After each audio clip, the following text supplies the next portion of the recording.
Peuple de Dieu, bonjour, je vous salue tous au nom de notre Seigneur Jésus-Christ. J'espère que vous allez bien.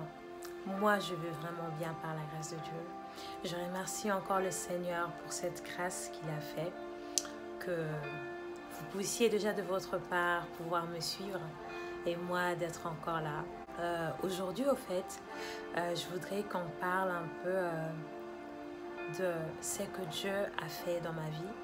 Parce qu'il y a quelque temps, j'ai reçu quelques messages, surtout sur Facebook, de questions du genre comment tu as commencé ta marche avec le Seigneur et quand est-ce qu'il a changé ta vie ou quand est-ce qu'il t'a tellement touché que tu as donné ta vie au Seigneur Jésus-Christ. Oui, c'est vrai, le Seigneur a changé ma vie. Le Seigneur, il a tout changé, il a apporté quelque chose de nouveau. Il m'a montré combien il est grand et combien il peut changer la situation. Bien sûr, nous avons toutes des histoires, nos histoires spéciales qui nous ont amenés à croire en Dieu ou à donner notre vie au Seigneur Jésus-Christ. Des autres, ça peut être par quelque chose qu'ils ont traversé des difficiles. Les autres ont cette grâce que depuis qu'ils sont petits, ils ne se sont pas égarés le chemin et ils ont continué dans la voie dont leurs parents les ont inculqués ou les ont enseignés. De ma part, pour vous dire vrai, j'ai toujours été cet enfant, au fait, qui a grandi dans une famille chrétienne. Mes parents allaient à l'église et nous aussi, bien sûr, à l'école du dimanche, l'écodim, on appelait à mon époque. Et voilà quoi, donc j'ai grandi dans ça. On avait des moments de prière, des moments de lecture ensemble à la maison. Donc j'ai grandi dans cette atmosphère de connaître Dieu. Mes parents m'ont appris, mes grands frères, mes cousins, mes cousines m'ont appris. Mes tantes, ils étaient là aussi. Et en grandissant, en fait, vous savez bien, on grandit, on devient, il y a la puberté et tout. Après la puberté, il y a l'adolescence et tu apprends à connaître plein de choses, plein d'autres personnes à l'école. Tu pars à l'école secondaire et tout, et tout. Ce qui s'est passé est que j'ai commencé à me poser plein de questions sur notre religion chrétienne. Et j'étais là, je me disais, mais pourquoi on croit ? Pourquoi on croit? Pourquoi ça se passe comme ça se passe pas comme si? Et au fait, au fur et à mesure, je commençais un peu à me perdre. Et je commençais à me fier à la science, à me fier aux choses que la science a dites, à commencer à aller à la bibliothèque, chercher des livres qui parlaient vraiment de comment la Terre a été formée et tout, les débuts et tout, la création, qu'est-ce qui s'est passé au fait, comment nous sommes ce que nous sommes au fait. Et c'était juste très contradictoire avec ce que j'avais appris à la maison. Du coup, je commençais à aller, j'ai demandé à ma mère, j'ai demandé à mes tantes, j'étais là en train de poser des questions, surtout à ma tante préférée, qui malheureusement n'est plus. Mais tout ce temps-là, dont j'étais en train de faire ça, à un moment, j'étais partie demander à ma tante. J'ai dit, voilà, tantine, je ne crois vraiment pas au fait. Et j'aimerais bien que tu puisses m'éclaircir. Et elle a essayé de parler avec moi et j'étais toujours là, je la disais, mais non, c'est pas possible ce que tu dis. Si Adam et Ève, ils étaient blancs, comment nous les noirs, comment il y a des gens qui ont la peau rouge et tout. Hein? Vous voyez un peu ce que je veux dire. Et elle savait comment me parler, mais moi je rejetais au fait. Je recevais, mais je rejetais ce qu'elle disait parce que j'étais déjà... comment dirais-je, j'avais déjà quelque chose en tête que j'avais mis déjà dans ma tête et je voulais pas que ça puisse sortir. Je voulais avoir raison. Vous savez, quand on est jeune, on a toujours envie d'avoir raison. On a toujours envie de montrer aux parents que nous aussi, on peut les apprendre aussi quelque chose. Si vous voyez ce que je veux dire. Donc, avec les temps, en 2019, je perds ma tante qui était comme ma mère. Et là, je découvre qu'elle a laissé un mot dans ma Bible qu'elle m'avait offerte. Donc, elle avait écrit le livre de Josué, Josué 1:8. Elle avait vraiment bien écrit que ces livres de la loi ne s'éloignent point de ta bouche. Médite-le jour et nuit pour agir fidèlement. Et puis, 3 points derrière. Et elle a écrit Mamkubwa c'est en Swahili, ça veut dire grande tante, on peut dire en français, je pense. Voilà, comme c'est la grande sœur, ça a été la grande sœur de ma maman. Et puis que Dieu te bénisse, ma chérie. Et quand j'avais découvert ça, je me suis dit, mais elle a toujours voulu me parler de la parole de Dieu. Elle veut vraiment que ça puisse être quelque chose dont je ne peux pas m'éloigner. Mais elle savait très bien que je n'y crois pas. On a passé du temps à parler sur ça, mais jamais, franchement, je lui ai dit que voilà, j'ai envie d'adhérer, j'ai envie d'y être, j'ai envie de ceci, cela. Je n'ai jamais dit ça. Après, le temps a passé.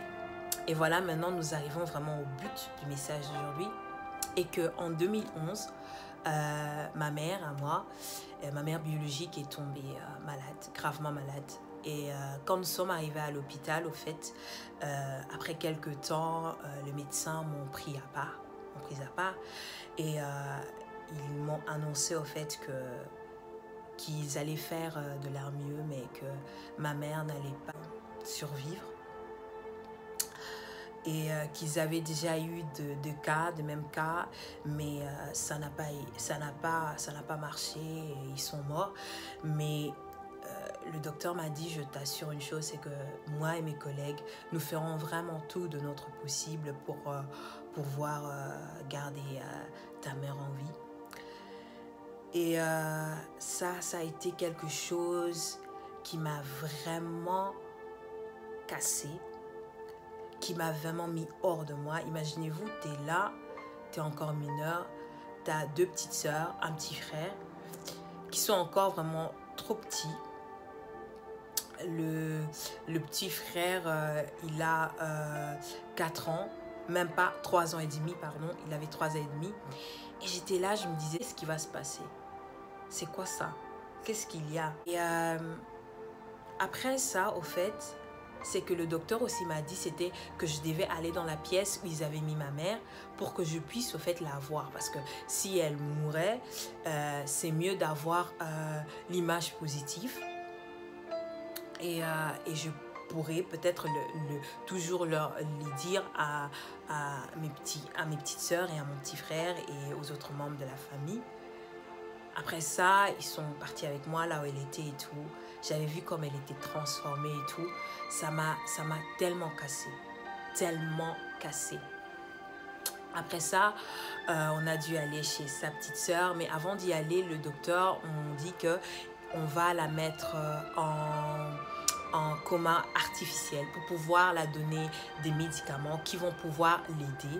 Et comme ça, ils vont vraiment pouvoir suivre pas à pas l'évolution et ils vont voir ce qu'ils vont faire. Et donc, ils mettent maman en coma artificiel. 2-3 jours passent. Ma tante y allait, elle revenait. Mais quand elle revenait, toujours le premier jour, deuxième jour, troisième jour, elle changeait. C'est pas une personne qui pleure ou qui montre ses émotions aux enfants quand il y a un truc grave qui se passe. Elle est plutôt renfermée. Et je passais devant la porte de la toilette et je l'écoutais pleurer, en train de dire, Seigneur, pourquoi ça? En 2009, tu me prends ma grande sœur. Et là, il y a encore une autre grande sœur que tu as envie de prendre. Ou je ne sais pas si tu vas la prendre. Pourquoi tu me fais ça? Qu'est-ce que je vais faire avec ces enfants? Qu'est-ce que je pourrais dire aux enfants? Qu'est-ce que je pourrais transmettre aux enfants? C'est dur. Après, on était assis et tout. Elle vient me voir. Elle me dit, voilà, ma chérie, demain, on va voir maman à l'hôpital. Le lendemain, on y va, bien sûr. On part à l'hôpital. Et quand on arrive à l'hôpital, quand j'entre aux soins intensifs et je vois ma mère, là, c'est comme si elle n'y était plus. C'est comme si elle était là, mais pas là, quoi. Toute déformée, des machines de partout, l'aide respiratoire ici. Il y avait des sondes pour pouvoir la donner de la nourriture. tout ça, je me suis dit, waouh. Donc, c'est vrai, quand tout ça, ils vont enlever toutes ces machines, il n'y aura plus rien. Le pasteur est rentré, notre pasteur, il est parti, il a prié. Quand il est sorti, il était tellement triste qu'il avait des larmes aux yeux. Et quand je l'ai vu avoir des larmes aux yeux, je me suis dit, ben, si l'homme de Dieu a des larmes aux yeux, ça veut dire que peut-être Dieu lui a transmis un message et peut-être je vais la perdre, ma maman. C'était vraiment difficile, croyez-moi. Quand on arrive à la maison, j'étais tellement cassée que j'ai cherché un repère. Et pour vous dire, et ce qui était mon repère, au fait, c'était faire la vaisselle et arranger la cuisine. Alors je me suis mis à faire la vaisselle, à arranger. Et à un moment, je me suis sentie tellement mal. J'ai senti comme si j'avais plus de force. Comme si donc, je sentais même plus mes pieds. Et je suis tombée carrément sur mes genoux, au fait. Et je commençais à pleurer aussi fort, à pleurer et à dire pourquoi maman ne me laisse pas, maman ne me quitte pas. Mais en ce moment, quelque chose m'a dit, et pourquoi tu n'invoques pas celui que ta mère invoquait? Et là, j'ai regardé le ciel. J'étais en train de pleurer tellement je pleurais. Je me disais, waouh, là je n'y arrive plus. Et j'ai dit, Seigneur, ma mère m'a toujours dit que tu es le Dieu de l'impossible.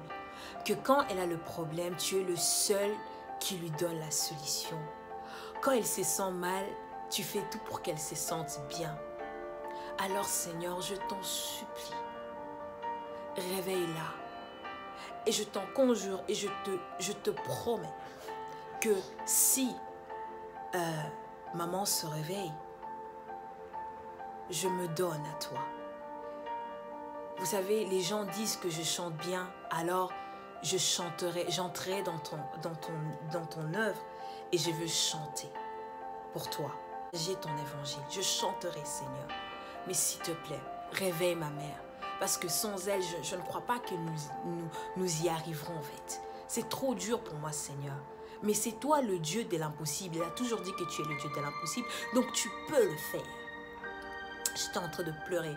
Et en ce moment-là, je vous dis, mes frères et sœurs, j'ai senti comme si il y avait quelque chose qui me prenait dans le bras et qui me donnait de la chaleur et de la force. Et là, je me suis dit, mais c'est quoi ça? C'est ça qu'elle ressent quand elle prie. C'est ça qu'elle ressent quand elle se sent mal. Ou alors peut-être c'est son âme qu'elle vient de nous quitter et que c'est son âme au fait qui me fait ces gros câlins. La journée d'après, pendant la nuit, j'ai pas dormi. J'étais là en train de me poser des questions, en train de dire tout le temps, de répéter la même chose dans la tête. De répéter la même chose.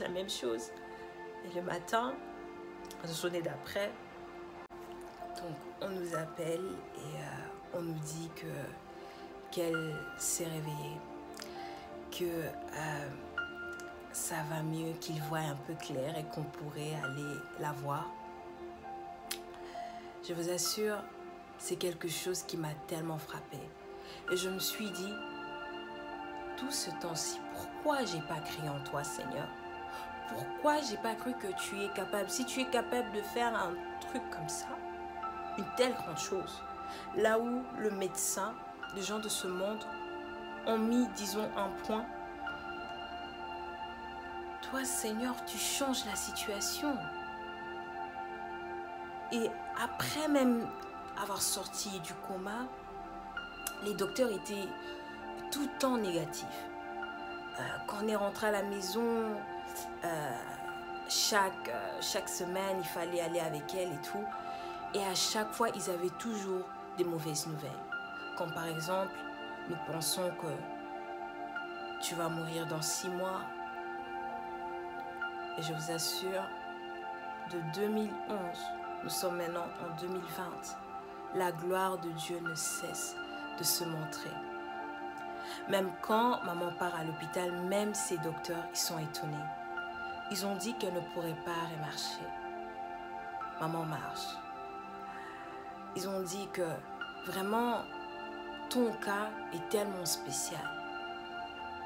Et là, je dis toujours, le Seigneur est tellement grand pour même apporter de la confusion aux hommes. C'est ça un peu. J'ai marché, j'ai cherché maintenant à me rapprocher de Dieu petit à petit. Et c'est en 2013 où j'ai pris la décision de donner ma vie au Seigneur Jésus-Christ et me faire baptiser. Et là, j'ai pris des affermissements chez mon pasteur, à mon église, chez le pasteur Tobé. Mais avant même de commencer à prendre des affermissements, j'avais déjà commencé à aller dans la chorale parce que je me suis dit, j'ai promis au Seigneur de le faire. Donc, je vais commencer à le faire. Donc, j'étais dans la chorale, je me suis vraiment investie. Et là, je demandais au pasteur s'il pouvait me baptiser le jour de mon anniversaire. Parce que pour moi, c'était vraiment laisser mon ancienne vie derrière et recommencer ma vie avec Jésus-Christ. Avec l'aide du Saint-Esprit, j'étais sûre que j'y arriverais. Et laissez-moi vous donner quelques versets que j'aime beaucoup. Déjà, le verset que j'aime plus que tout, c'est Luc 1,45 qui me dit « Tu es heureuse, en effet, tu as fait confiance au Seigneur et ce qu'il t'a dit arrivera. » Mais pour moi, ce qu'il m'a dit, c'est... Donc, il ne m'a même pas dit, mais il a fait quelque chose. Et depuis, je dis toujours avec le Luc 1,45 que tout ce que mon Dieu me dira ou me promettra, ça arrivera. Malgré les coups de la vie, malgré les difficultés, déjà en connaissant le Seigneur Jésus-Christ, je me suis toujours dit que la vie chrétienne, en fait, sera toute rose, qu'il n'y aura jamais de problème. Mais j'ai appris une chose, il m'a déjà montré sa grandeur. Depuis que je prends cette marche avec mon Dieu, j'ai eu des moments difficiles, des moments où je me suis sentie vraiment mal, des moments où je me suis même dit « Ah, pourquoi j'ai donné ma vie au Seigneur si je dois traverser tout ça ?» Mais après, je revenais encore devant le Seigneur et je demandais pardon. Je disais « Seigneur, pardonne-moi pour tout ce que j'ai dit. C'est peut-être ma chair qui a pris le dessus, mais fais toutes choses à ta manière et à ton temps. Parce que toi, tu fais toujours tout pour le bien de tes enfants. » Donc voilà, et j'ai encore un autre verset que je voulais partager avec vous. C'est dans Philippiens chapitre 4, versets 6 à 7. La Bible nous dit « Ne soyez inquiets de rien, mais demandez toujours à Dieu ce qu'il vous faut. Et quand vous priez, faites vos demandes avec un cœur reconnaissant. Ainsi, la paix de Dieu, qui dépasse tout ce que nous pouvons comprendre, gardera vos cœurs et vos pensées unis au Christ. » Je pense que c'est très clair.